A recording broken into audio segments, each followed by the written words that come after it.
Once upon a time, it is the most famous rags to riches story ever told.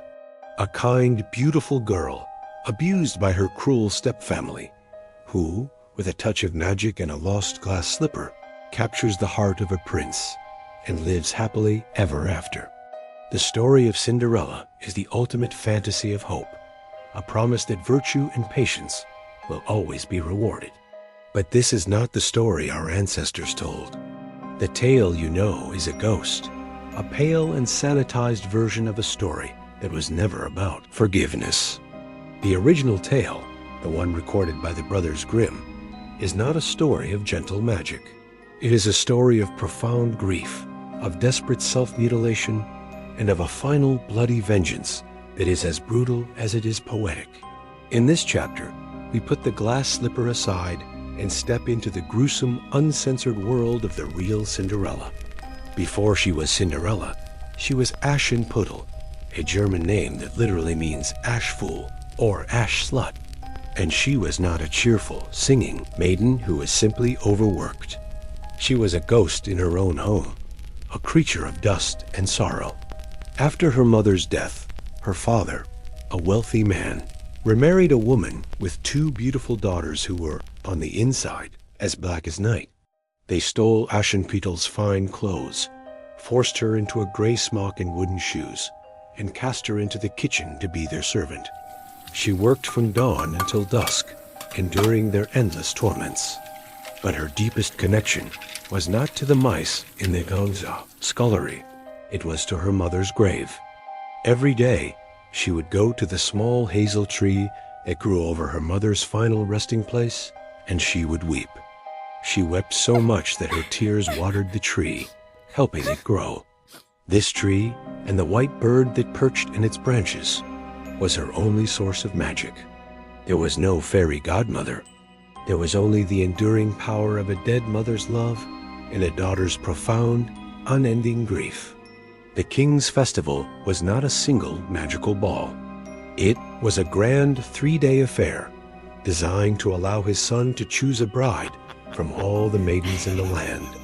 The stepsisters, giddy with excitement, demanded Aschenputtel prepare their gowns and style their hair. As they left for the first day, the stepmother, with a cruel laugh, dumped a bowl of lentils into the ashes of the hearth and told Aschenputtel she could only go to the festival if she could pick them all out in 2 hours. It was an impossible task, meant only to mock her. But as she wept, her friends, the birds, flew in through the window and sorted the lentils in under an hour. Yet the stepmother still refused, claiming she had no proper clothes and would only embarrass them. Left alone, Aschenputtel ran to her mother's grave and cried out to the hazel tree. The white bird that lived there did not wave a magic wand. It dropped a magnificent gown of silver and silk and slippers to match, directly from its branches. That night, she was the most beautiful woman at the feast, and the prince fell for her instantly. But as the night ended, she slipped away, vanishing back into her life of ashes. This happened for 3 days, each day a new, impossible task. Each day a new, more magnificent gown from the tree. And each day, the prince's obsession grew more intense. By the end of the 3rd night, the prince was desperate. He could not bear to lose the mysterious princess again. So, he devised a plan. This prince was not a passive romantic. He was a cunning strategist. He ordered his servants to coat the entire palace staircase with sticky pitch. As Aschenputtel fled the ball for the final time, her slipper became stuck fast in the tar. And you don't learn this in the storybooks, but the slipper was not made of glass. That was a famous mistranslation from the French version. In the Grimm's tale, the slipper was made of solid gold. It was a symbol not of fragile, magical beauty, but of pure, incorruptible royalty. Aschenputtel escaped, but the prince now had his prize, his single golden clue. He declared he would marry the maiden whose foot the golden slipper fit, and he set out to find his lost princess. When the prince arrived at the house, the stepmother's eyes gleamed with wicked opportunity. She took the golden slipper and went to her eldest daughter. But the girl's foot was too large. Her big toe prevented the slipper from fitting. The mother then gave her daughter a piece of chilling, pragmatic advice. She handed her a knife and said, "Cut off your toe. When you are queen, you will no longer have to go on foot." The daughter, blinded by the promise of power, did exactly that. She took the knife, sliced off her own toe, squeezed her bloody, mangled foot into the golden shoe, and hiding her agony, presented herself to the prince. Completely fooled, he lifted her onto his horse and began to ride off toward the palace with his new bride. This was not a story of a perfect fit. It was a story of a perfect deception written in blood. But as the prince and the false bride rode past the hazel tree over the mother's grave, two pigeons cooed a warning from the branches. Turn and peep, there's blood within the shoe. The shoe is too small, and the true bride is still at home to woo." The prince looked down and saw the blood streaming from the slipper. Horrified, he turned his horse around and returned the mutilated girl to her mother in disgust. The stepmother, undeterred, now turned to her second daughter. But her foot was also too large. Her heel was too wide. Once again, the mother provided the same monstrous solution. "Cut off a piece of your heel," she commanded. "It is a small pain to endure when you are to be queen." The second daughter, just as desperate as the first, took the knife, hacked a piece from her own heel, and forced her bleeding foot into the tight golden shoe. Again she hid her agony, and again the prince was fooled. But once more, the pigeons on the hazel tree revealed the bloody, gruesome truth. Twice deceived and now furious, the prince returned to the house and demanded to know if there was another daughter. The stepmother and father had first denied it, describing Aschenputtel as a stunted kitchen wench who was too dirty to be seen. But the prince insisted. Aschenputtel was called. She washed her hands and face and came before the prince, bowing low.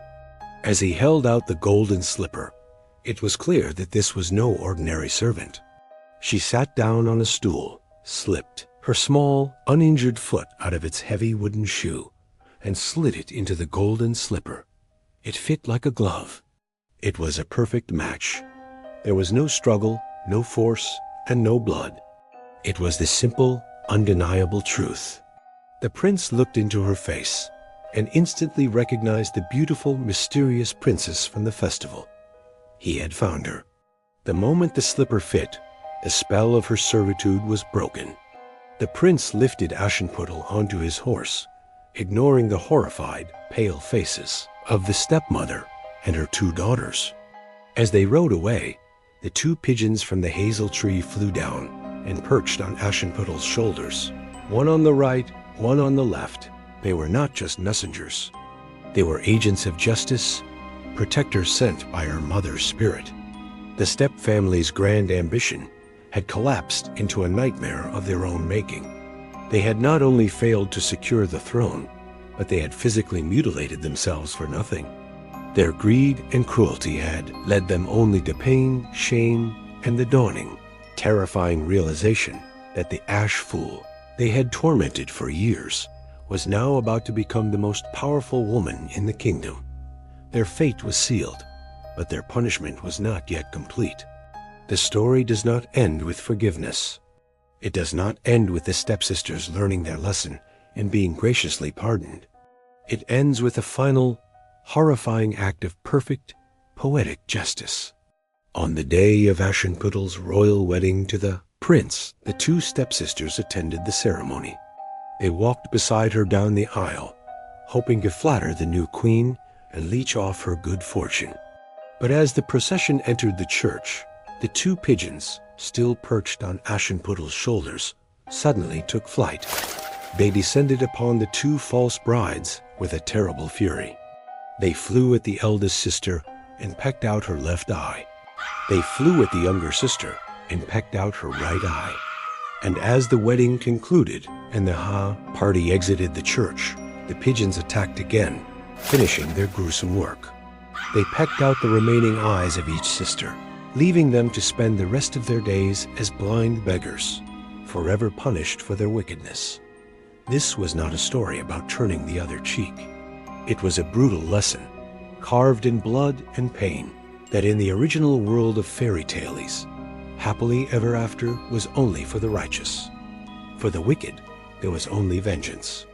If these dark truths from mythology and folklore made you question the stories you thought you knew, maybe hit that subscribe button. Because the past is filled with so-called cures and wisdom that were far more monstrous than any disease. And trust me, you haven't heard anything yet.